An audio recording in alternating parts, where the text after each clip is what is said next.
Pernah kepikiran nggak, kok kayaknya ada yang aneh ya sama arah dunia barat sekarang? Nah, dalam pembahasan kali ini kita akan mengupas sebuah tesis yang provokatif banget.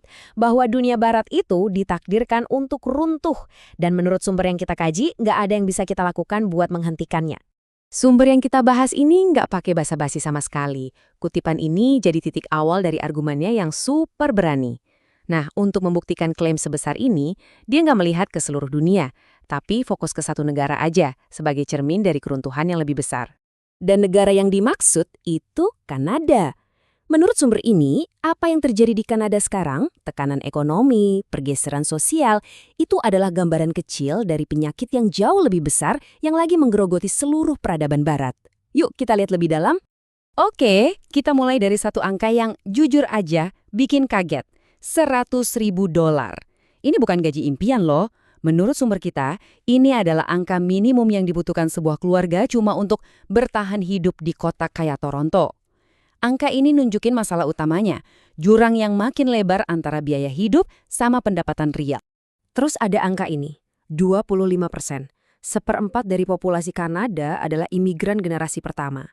Tapi sumber ini negasin, masalahnya bukan imigrasinya itu sendiri, tapi skalanya yang masif dalam waktu singkat, yang akhirnya jadi kayak bensin yang mempercepat terkikisnya kepercayaan dan kebersamaan di masyarakat. Nah, di sini kita bisa lihat perbedaannya jauh banget. Di satu sisi, ada pengalaman imigran di tahun 80-an. Penuh kesulitan, iya, tapi juga ada rasa syukur. Di sisi lain, realitas imigran sekarang yang begitu datang langsung dihadapkan sama gaji yang gak naik-naik dan krisis perumahan. Mimpinya udah beda cerita sekarang. Jadi, apa sih yang sebenarnya terjadi? Biasanya kan refleks pertama kita itu nyalahin para pendatang baru. Tapi kata sumber ini, itu jawaban yang gampang banget. Dia ngajak kita buat kupas lapis demi lapis masalah ini. Buat nemuin siapa sih dalang sebenarnya. Jadi, ini dia pertanyaan utamanya. Kalau ini bukan salah imigran, bukan konspirasi globalis, atau kelompok rahasia manapun, terus siapa dong? Atau apa yang sebenarnya ada di balik ini semua?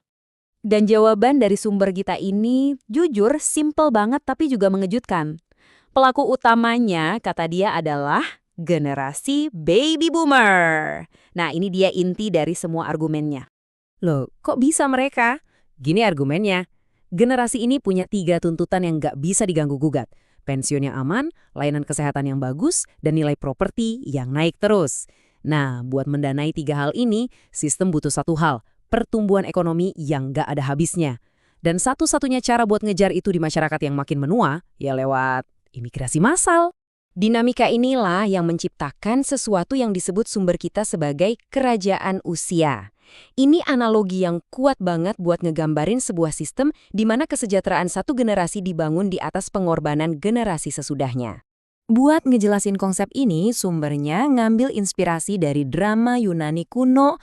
Dalam definisinya, sebuah kerajaan itu bukan soal wilayah atau kekuatan militer, tapi lebih ke sebuah sistem di mana generasi yang lebih tua, demi mempertahankan gaya hidup dan status mereka, secara sadar atau nggak sadar, mengorbankan masa depan generasi yang lebih muda. Dan ini kuncinya, demi kejayaan mereka sendiri. Intinya gini, generasi boomer itu kan tumbuh di puncak kejayaan barat. Nah, menurut tesis ini, mereka lebih rela ngorbanin masa depan anak cucunya daripada harus kehilangan dunia yang udah ngasih mereka kemakmuran luar biasa itu. Terus gimana sih mekanisme keruntuhan ini bekerja? Disinilah sumber kita ngenalin konsep psikologis yang agak bikin merinding, behavioral sink. Konsep ini datang dari eksperimen Utopia Tikus yang nunjukin gimana kelimpahan sumber daya bukannya menciptakan surga, malah memicu kehancuran sosial. Prosesnya kira-kira begini, dimulai dengan kelimpahan total, semua kebutuhan tercukupi. Tapi ini justru memicu behavioral sink. Tanpa perlu berjuang buat hidup, satu-satunya yang bisa diperbutin ya cuma status sosial. Dan ini jadi permainan zero sum yang brutal yang akhirnya ngancurin koloni itu dari dalam. Nah, kalau dihubungin ke masyarakat kita, kata sumber ini mirip kayak produksi elit berlebih. Terlalu banyak orang yang bersaing buat posisi status yang terbatas, akhirnya menciptakan konflik internal yang merusak. Oke, jadi setelah kita ngebahas semua dasarnya, studi kasus Kanada, siapa pelakunya, dan gimana mekanismenya, kita sampai di kesimpulan analisis ini yang, emang nggak nyaman didengar. Pertanyaan besarnya kan, terus kita bisa apa? Jawaban sumber ini brutal dan pesimis. Secara institusional, nggak ada. Kenapa? Karena generasi yang diuntungkan dari sistem ini, ya mereka juga yang megang kendali politik, keuangan, dan budaya. Sistemnya, kata dia, udah ngunci dirinya sendiri. Kutipan ini nih, yang ngerangkum semuanya. Pada akhirnya, ini bukan soal nyalahin orang luar. Sumber ini maksa kita buat ngaca. Dia bilang, kehancuran Barat itu bukan datang dari musuh luar, tapi dari kerapuhan di dalam diri kita sendiri.